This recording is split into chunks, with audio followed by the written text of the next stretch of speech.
ಆತ್ಮೀಯ ಸಾಯಿ ಸ್ಮೃತಿ ವೀಕ್ಷಕರಿಗೆ ನನ್ನ ಸವಿನಯ ನಮಸ್ಕಾರಗಳಾತ್ಮರೇ. ಈ ದಿನ ಪರಾಭವನ ಸಂವತ್ಸರ, ಉತ್ತರಾಯಣ, ವಸಂತ ಋತು, ಚೈತ್ರ ಶುಕ್ಲ ಪಕ್ಷದ ಏಕಾದಶಿ, ಸೋಮವಾರ. ದಿನಾಂಕ ಬಂದು 13/4/2026.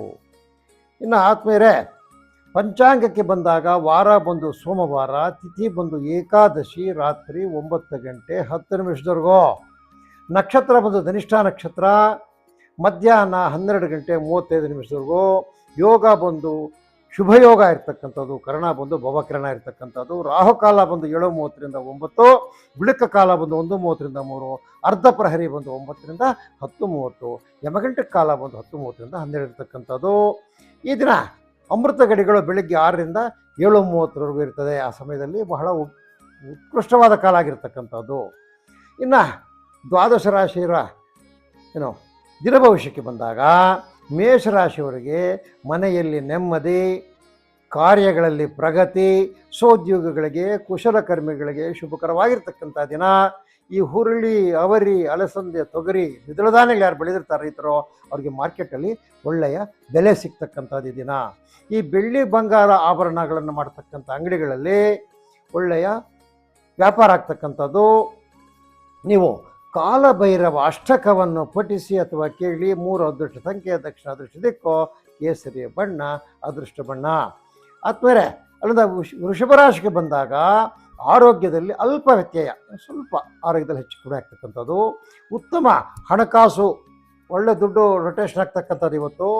ಈ ಪ್ಲಾಂಟರ್ಸ್ಗೆ ಅಂದರೆ ಈ ಟೀ ಬೆಳೆಗಾರರು, ಕಾಫಿ ಬೆಳೆಗಾರರು, ರಬ್ಬರ್ ಬೆಳೆಗಾರರು, ಈ ದಾಲ್ಚಿನ್ನಿ, ಚಕ್ಕೆ ಮೊಗ್ಗು ಬೆಳೀತಕ್ಕಂಥವ್ರು, ಲವಂಗ ಬೆಳೀತಕ್ಕಂಥವ್ರು, ಕಾಫಿ ಬೆಳೀತಕ್ಕಂಥವ್ರು, ಇವರಿಗೆಲ್ರಿಗೂ ಬಹಳ ಉತ್ತಮವಾದ ದಿನ. ಈ ಜವಳಿ ಗಾರ್ಮೆಂಟ್ಸ್ ಇಟ್ಟಿರ್ತಕ್ಕಂಥವ್ರುಗಳ ವ್ಯಾಪಾರ ಆಗ್ತಕ್ಕಂಥದ್ದನ್ನು ಇವತ್ತು ಬಿಲ್ವಾಷ್ಟಕವನ್ನು ಪಠಿಸಿ. 8 ಅದೃಷ್ಟ ಸಂಖ್ಯೆ ಆಗ್ನೇಯ, ಅದೃಷ್ಟ ದಿಕ್ಕು ಕಪ್ಪು ಬಣ್ಣ ಅದೃಷ್ಟ ಬಣ್ಣ. ಅಲ್ಲಿಂದ ಮುಂದಕ್ಕೆ ಬಂದಂಗೆ ಮಿಥುನ ರಾಶಿಗೆ ಬಂದಾಗ ಬಂಧುಗಳ ಆಗಮನದಿಂದ ಸಂತಸ, ಮಕ್ಕಳಿಂದ ಶುಭ ಮತ್ತು ವಿದ್ಯಾರ್ಥಿಗಳಿಗೆ ಶುಭಕರವಾಗಿರ್ತಕ್ಕಂಥ ದಿನ ಇವತ್ತು. ಅದೇ ರೀತಿಯಲ್ಲಿ ಉನ್ನತ ವ್ಯಾಸಂಗ ಮಾಡ್ತಕ್ಕಂಥವ್ರಿಗೆ ಒಳ್ಳೆಯ ಮಾರ್ಗದರ್ಶನ ಸಿಗ್ತಕ್ಕಂಥದ್ದು. ಈ ಕಾಫಿ, ಟೀ, ರಬ್ಬರು, ಅಡಿಕೆ ಬೆಳೀತಕ್ಕಂಥ ರೈತರಿಗೆ ಶುಭಕರವಾಗಿರ್ತಕ್ಕಂಥ ದಿನ. ಈ ವಸ್ತ್ರ ವಿನ್ಯಾಸಕರು, ದರ್ಜಿಗಳಿಗಂತೂ ಒಳ್ಳೆ ಬಿಡುವಿಲ್ಲದ ದಿನ ಆಗಿರ್ತಕ್ಕಂಥದ್ದು, ಒಳ್ಳೆ ಕಾರ್ಯಪ್ರಗತಿ ಇರ್ತಕ್ಕಂಥದ್ದು. ನೀವು ಶಿವಾಷ್ಟಕವನ್ನು ಪಠಿಸಿ ಅಥವಾ ಕೇಳಿ. 6 ಅದೃಷ್ಟ ಸಂಖ್ಯೆ ಉತ್ತರ ಅದೃಷ್ಟ ದಿಕ್ಕು, ನೀಲಿ ಬಣ್ಣ ಅದೃಷ್ಟ ಬಣ್ಣ. ಅಂದರೆ ಕರ್ಕಾಟಕ ರಾಶಿಗೆ ಬಂದಾಗ ವೃತ್ತಿಪರರಿಗೆ ತೊಡಕು, ಮನೆಯಲ್ಲಿ ನೆಮ್ಮದಿ, ಮಕ್ಕಳಿಂದ ಶುಭವಾರ್ತೆ. ಶುಂಠಿ, ಹೊಗೆ ಸೊಪ್ಪು, ಸಾಂಬಾರು ದಿನಸಗಳು ಬೆಳೀತಕ್ಕಂಥ ರೈತರಿಗೆ ಒಳ್ಳೆಯ ಆದಾಯಕರವಾಗಿರ್ತಕ್ಕಂಥ ದಿನ.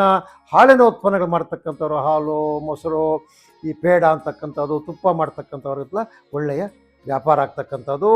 ನೀವು ಲಿಂಗಾಷ್ಟಕವನ್ನು ಪಠಿಸಿ. 9 ಅದೃಷ್ಟ ಸಂಖ್ಯೆ ವಾಯು ಅದೃಷ್ಟ ದಿಕ್ಕು, ಹಳದಿಯ ಬಣ್ಣ ಅದೃಷ್ಟದ ಬಣ್ಣ. ಅಲ್ಲಿಂದ ಸಿಂಹರಾಶಿಗೆ ಬಂದಾಗ ಯಾವುದೇ ಕಾರ್ಯದಲ್ಲಿ ಮಂದ ಪ್ರಗತಿ, ಎಲ್ಲ ಸ್ಲೋ ಮೋಷನ್ ಇವತ್ತು. ಹಣಕಾಸು ಕೊರತೆ ಆಗ್ತಕ್ಕಂಥದ್ದು, ಸ್ನೇಹಿತರ ಮಿಲನ ಆಗ್ತಕ್ಕಂಥದ್ದು. ಈರುಳ್ಳಿ, ಆಲೂಗಡ್ಡೆ, ಶುಂಠಿ, ಕ್ಯಾರೆಟ್ ಬೆಳೆದಿರ್ತಾರಕ್ಕೆ ಬೆಳೆಯಲ್ಲಿ ಉತ್ತಮವಾದ ಬೆಳೆ ಇರತಕ್ಕಂಥದ್ದು. ಅದೇ ರೀತಿ ಬೆಲೆಯಲ್ಲಿ ಸಹ ಪ್ರಗತಿ ಕಾಣ್ತಕ್ಕಂಥದ್ದು ದಿನ. ಪೂಜಾ ದ್ರವ್ಯಗಳು, ಹೋಮ ದ್ರವ್ಯಗಳು ಮಾಡ್ತಕ್ಕಂಥ ಅಂಗಡಿಗಳಲ್ಲಿ ಒಳ್ಳೆಯ ವ್ಯಾಪಾರ. ನೀವು ರುದ್ರ ತ್ರಿಶತಿಯನ್ನು ಪಾರಾಯಣ ಮಾಡಿ, ಇಲ್ಲಾಂದರೆ ಕೇಳಿರಿ, ಅದರಿಂದ ನಿಮಗೆ ಬಹಳ ಒಳ್ಳೆಯದಾಗ್ತಕ್ಕಂಥದ್ದು. 9 ಅದೃಷ್ಟ ಸಂಖ್ಯೆ ಪೂರ್ವ ಅದೃಷ್ಟ ದಿಕ್ಕು, ಬಿಳಿಯ ಬಣ್ಣ ಅದೃಷ್ಟ ಬಣ್ಣ. ಆದ್ಮೇಲೆ ಅಂದರೆ ಕನ್ಯಾ ರಾಶಿಗೆ ಬಂದಾಗ ಕಾರ್ಯಪ್ರಗತಿ, ನೆಮ್ಮದಿ, ಸೋದ್ಯೋಗಿಗಳಿಗೆ ಶುಭಕರವಾಗಿರ್ತಕ್ಕಂಥ ದಿನ. ಕೃಷಿಕರಿಗೆ ಶುಭ ಸುದ್ದಿ. ಈ ಮೆಡಿಕಲ್ ಸ್ಟೋರ್ಸ್ ಇಟ್ಟಿರ್ತಕ್ಕಂಥವ್ರು, ಪೆಸ್ಟಿಸೈಡ್ಸ್, ರೈತರಿಗೆ ಬೆಳೆಗಳಿಗೆ ಮಾಡ್ತಕ್ಕಂಥ ಪೆಸ್ಟಿಸೈಡ್ಗಳವರು, ಮೆನ್ಯೂರ್ಸ್ ಮಾಡ್ತಕ್ಕಂಥವ್ರಿಗೆಲ್ಲನೂ ಒಳ್ಳೆ ವ್ಯಾಪಾರ ಆಗ್ತಕ್ಕಂಥದ್ದು. ಶಿವಾಷ್ಟೋತ್ತರ ಶತನಾಮಾವಳಿಯನ್ನು ಪಠನೆ ಮಾಡಿ ಅಥವಾ ಕೇಳಿ. 6 ಅದೃಷ್ಟ ಸಂಖ್ಯೆ ಉತ್ತರ ಅದೃಷ್ಟ ದಿಕ್ಕು, ನೀಲಿ ಅದೃಷ್ಟ ಬಣ್ಣ. ಅಲ್ಲಿಂದ ತುಲಾರಾಶಿಗೆ ಬಂದಾಗ ಕೌಟುಂಬಿಕ ಭಿನ್ನಾಭಿಪ್ರಾಯಗಳಿಗೆ ಅಂತ್ಯ. ಮನೆಯಲ್ಲಿರ್ತಕ್ಕಂಥ ಕೌಟುಂಬಿಕ ಭಿನ್ನಾಭಿಪ್ರಾಯಗಳೆಲ್ಲ ಇವತ್ತು ಪೂರ್ತಿಯಾಗಿ ಅಂತ್ಯ ಕಾಣ್ತದೆ. ನಿಮಗೆಲ್ಲ ಇಲ್ಲಿಂದ ಒಳ್ಳೇದಾಗ್ತಕ್ಕಂಥದ್ದು. ಅಭಿವೃದ್ಧಿಯಲ್ಲಿ ಪ್ರಗತಿ ಇರ್ತಕ್ಕಂಥದ್ದು, ಮಕ್ಕಳಿಂದ ಶುಭ ಸುದ್ದಿ ಬರ್ತಕ್ಕಂಥದ್ದು. ತೆಂಗು, ಅಡಿಕೆ, ವಿಳೆದೆಲೆ ಬೆಳೀತಕ್ಕಂಥವ್ರಿಗೆ ಒಳ್ಳೆಯ ಮಾರ್ಗಸೂಚಿ ಇರ್ತಕ್ಕಂಥದ್ದು. ಆದ್ಮೇಲೆ ಪೂಜಾ ದ್ರವ್ಯಗಳು, ಹೋಮ ದ್ರವ್ಯಗಳು ಮಾಡ್ತಕ್ಕಂಥವ್ರಿಗೆ ಒಳ್ಳೆಯ ವ್ಯಾಪಾರ ಆಗ್ತಕ್ಕಂಥದ್ದು. ಇದರಿಂದ ವಿಶೇಷ. ನೀವು ಮೃತ್ಯುಂಜಯ ಸ್ತೋತ್ರವನ್ನು ಪಠಿಸಿ. 8 ಅದೃಷ್ಟ ಸಂಖ್ಯೆ ಆಗ್ನೇಯ, ಅದೃಷ್ಟ ದಿಕ್ಕು, ಅದೇ ರೀತಿಯಲ್ಲಿ ಕಪ್ಪು ಬಣ್ಣ ಅದೃಷ್ಟ ಬಣ್ಣ ಆಗಿರ್ತಕ್ಕಂಥದ್ದು. ಅಲ್ಲಿಂದ ವೃಶ್ಚಿಕ ರಾಶಿಗೆ ಬಂದಾಗ ಕುಶಲ ಕರ್ಮಿಗಳಿಗೆ ಉತ್ತಮವಾದ ದಿಕ್ಸೂಚಿ, ಹೊಸ ಮಾರ್ಗದರ್ಶಿ. ಆರ್ಥಿಕವಾಗಿ ಶುಭಕರವಾಗಿರ್ತಕ್ಕಂಥ ದಿನ. ಹೈನುಗಾರಿಕೆಯಲ್ಲಿ ಲಾಭ, ಜಾನುವಾರು ವ್ಯಾಪಾರಿಗಳಿಗೆ, ದಲ್ಲಾಳಿಗಳಿಗೆ ಒಳ್ಳೆಯ ಲಾಭದಾಯಕವಾದ ದಿನ ಇವತ್ತು. ನೀವು ಶಿವಸ್ತುತಿಯನ್ನು ಪಠಿಸಿ ಅಥವಾ ಕೇಳಿ. 3 ಅದೃಷ್ಟ ಸಂಖ್ಯೆ ದಕ್ಷಿಣ ದಿಕ್ಕು, ಕೇಸರಿಯ ಬಣ್ಣ ಅದೃಷ್ಟದ ಬಣ್ಣ ಆಗಿರ್ತಕ್ಕಂಥದ್ದು. ಆದ್ಮೇಲೆ ನಾವು ಮುಂದಕ್ಕೆ ಬಂದಂಗೆ ಧನುಸ್ ರಾಶಿಯವರಿಗೆ ಪ್ರಯತ್ನಕ್ಕೆ ತಕ್ಕ ಪ್ರತಿಫಲಗಳು ದೊರೆತಕ್ಕಂಥದ್ದು. ಗೃಹ ಶಾಂತಿ, ಕಾರ್ಯಪ್ರಗತಿ. ಈ ಭತ್ತ, ಕಬ್ಬು, ಕಾಫಿ, ನೆಲಗಡಲೆ, ನೀರಾವರಿಯಲ್ಲಿ ಬೆಳೀತಕ್ಕಂಥವ್ರು, ಅವ್ರಿಗೆ ರೈತರಿಗೆ ಒಳ್ಳೆ ಉತ್ತಮವಾದ ಮಾರ್ಗದರ್ಶನ ನಡೀತಕ್ಕಂಥದ್ದು. ಈ ಹೋಟೆಲ್ಸು, ಕಾಂಡಿಮೆಂಟ್ಸ್ಗಳ ವ್ಯಾಪಾರ ಆಗ್ತಕ್ಕಂಥದ್ದು. ಬಿಲ್ವಾಷ್ಟಕವನ್ನು ಪಠಿಸಿ. 8 ಅದೃಷ್ಟ ಸಂಖ್ಯೆ ಈಶಾನ್ಯ, ಅದೃಷ್ಟ ದಿಕ್ಕು ಕೇಸರಿಯ ಬಣ್ಣ ಅದೃಷ್ಟ ಬಣ್ಣ. ಆದ್ಮೇಲೆ ಅಲ್ಲಿಂದ ಮಕರ ರಾಶಿಗೆ ಬಂದಾಗ ಈ ದಿನ ನಿಮಗೆ ವೃತಾ ಕಲಹ, ಎಲ್ಲಿ ಹೋದರೂ ನಿಮಗೆ ಜಗಳಗಳಾಗ್ತಕ್ಕಂಥದ್ದು, ವಾತಾವರಣ ಇರ್ತಕ್ಕಂಥದ್ದು, ಮನೆಯಲ್ಲಿ ಅಶಾಂತಿ ಇರ್ತಕ್ಕಂಥದ್ದು. ಈ ಕರಕುಶಲ ಕರ್ಮಿಗಳಿಗೆ ಶುಭಕರವಾಗಿರ್ತಕ್ಕಂಥ ದಿನ.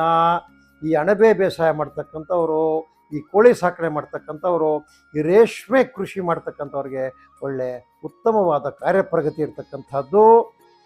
ಅದೇ ರೀತಿಯಲ್ಲಿ ವೈದ್ಯರಿಗೆ ಒಳ್ಳೆ ಪ್ರಾಕ್ಟೀಸ್ ಆಗ್ತಕ್ಕಂಥದ್ದು. ನೀವು ಲಿಂಗಾಷ್ಟಕವನ್ನು ಪಠಿಸಿ.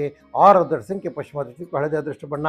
ಅಲ್ಲಿಂದ ಕುಂಭರಾಶಿಗೆ ಬಂದಾಗ ಬಂಧುವರ್ಗದ ಮಿಲನ, ಶುಭ ಹಾಗೂ ಲಾಭ. ಈ ಹೂವು ಬೆಳೆದಿರ್ತಕ್ಕಂಥ ರೈತರಿಗೆ ಒಳ್ಳೆ ಲಾಭದಾಯಕವಾಗಿರ್ತಕ್ಕಂಥ ದಿನ. ಮಾವು, ಹಲಸು, ಗೇರುಬೀಜ ಯಾರೋ ಕೃಷಿ ಮಾಡಿರ್ತಾರೆ ಅವರಿಗೆ ಸ್ವಲ್ಪ ಕಷ್ಟಕರವಾಗಿರ್ತಕ್ಕಂಥದ್ದೇನೆ ಇವತ್ತು. ಯಾಕಂದರೆ ಮಳೆಯ ಭಯ ಇರ್ತಕ್ಕಂಥದ್ದು, ಆಲಿಕಲ್ಲಿನ ಮಳೆ ಭಯ ಇರ್ತಕ್ಕಂಥದ್ದು ಇವತ್ತು. ಸ್ವಲ್ಪ ನೀವು ಅದ್ರ ಬಗ್ಗೆ ಗಮನ ಹರಿಸ್ಬೇಕು. ಅದೇ ರೀತಿಯಲ್ಲಿ ಈ ಹಣ್ಣಿನ ವ್ಯಾಪಾರಿಗಳಿಗೆ ಶುಭಕರವಾಗಿರ್ತಕ್ಕಂಥ ದಿನ. ಮೃತ್ಯುಂಜಯ ಮಂತ್ರವನ್ನು ಪಠಿಸಿ. 6 ಅದೃಷ್ಟ ಸಂಖ್ಯೆ ಪಶ್ಚಿಮ ಅದೃಷ್ಟ ದಿಕ್ಕು ಹಳದಿ ಬಣ್ಣ ಅದೃಷ್ಟ ಬಣ್ಣ. ಅಲ್ಲಿಂದ ಕಡೆಯದಾಗಿ ಮೀನರಾಶಿಗೆ ಬಂದಾಗ ಮನೆಯಲ್ಲಿ ನೆಮ್ಮದಿ, ಕಾರ್ಯಪ್ರಗತಿ, ಮಕ್ಕಳಿಂದ ಶುಭ ಸುದ್ದಿ, ವಿದ್ಯಾರ್ಥಿಗಳಿಗೆ ಒಳ್ಳೆಯ ವಿದ್ಯಾರ್ಜನೆ ಆಗ್ತಕ್ಕಂಥದ್ದು. ಹುರುಳಿ, ಅವರೇ, ಅಲಸಂದಿ, ತೊಗರಿ ಇಂತಹ ದ್ವಿದಳ ಧಾನ್ಯಗಳನ್ನು ಬೆಳೆದು ಮನೆಯಲ್ಲಿ ಸ್ಟಾಕ್ ಇಟ್ಟಿರ್ತಕ್ಕಂಥ ರೈತರು ಮಾರ್ಕೆಟ್ಗೆ ಹೋದರೆ ಅವರಿಗೆ ಒಳ್ಳೆಯ ಲಾಭದಾಯಕವಾಗಿರ್ತಕ್ಕಂಥದ್ದನ್ನೇ ಇವತ್ತು. ಹೋಟೆಲ್ಸು, ಕಾಂಡಿಮೆಂಟ್ಸು, ಚಾಟ್ಸು ಇವರಿಗೆಲ್ಲ ಸಿಕ್ಕಾಪಟ್ಟೆ ಒಳ್ಳೆಯ ವ್ಯಾಪಾರ ಆಗ್ತಕ್ಕಂಥದ್ದು. ನೀವು ಶಿವಾಷ್ಟಕವನ್ನು ಪಠಿಸಿ. 8 ಅದೃಷ್ಟ ಸಂಖ್ಯೆ ಈಶಾನ್ಯ ಅದೃಷ್ಟ ದಿಕ್ಕು ಕೇಸರಿ ಅದೃಷ್ಟ ಬಣ್ಣ. ಆದ್ಮೇಲೆ ಇದು ಈ ದಿನದ 12 ರಾಶಿಗಳ ದಿನ ಭವಿಷ್ಯ. ಆದ್ಮೇಲೆ ತಮಗೆಲ್ಲರಿಗೂ ಈ ಪರಶಿವನ ದಯದಿಂದ ತಾವು ಹಿಡಿತಕ್ಕಂಥ ಕಾರ್ಯಕ್ರಮಗಳು ಶುಭಪ್ರದವಾಗಿ ನೆರವೇರಲಿ ಅಂತ ಪರಶಿವನಲ್ಲಿ ಪ್ರಾರ್ಥನೆ ಮಾಡ್ತಾ ಈ ದಿನದ ಸಾಯಿ ಸ್ಮೃತಿ ಜ್ಯೋತಿಷ್ಯ ಕಾರ್ಯಕ್ರಮವನ್ನು ಮುಕ್ತಾಯ ಮಾಡ್ತಾ ಇದ್ದೀವಿ. ಅದಕ್ಕೆ ಮೊದಲು ಆದ್ಮೇಲೆ ನಿಮ್ಮಲ್ಲಿ ಕಳಕಳಿಯಾದ ಮನವಿ, ನಮ್ಮ ಚಾನಲ್ನ ಲೈಕ್ ಮಾಡಿ, ಶೇರ್ ಮಾಡಿ, ನಮ್ಮ ವಿಷಯಗಳನ್ನ ನೀವು ಸಬ್ಸ್ಕ್ರೈಬ್ ಮಾಡಿ, ನಿಮ್ಮ ಸ್ನೇಹಿತರಿಂದಲೂ ಸಹ ಸಬ್ಸ್ಕ್ರಿಪ್ಷನ್ ಕೊಡಿಸಿ ಅಂತ ತಮ್ಮಲ್ಲಿ ಮನವಿ ಮಾಡುತ್ತಾ ಈ ದಿನದ ಕಾರ್ಯಕ್ರಮ ಮುಗಿಸ್ತಾ ಇದ್ದೀವಿ. ಓಂ ನಮಃ ಶಿವಾಯ.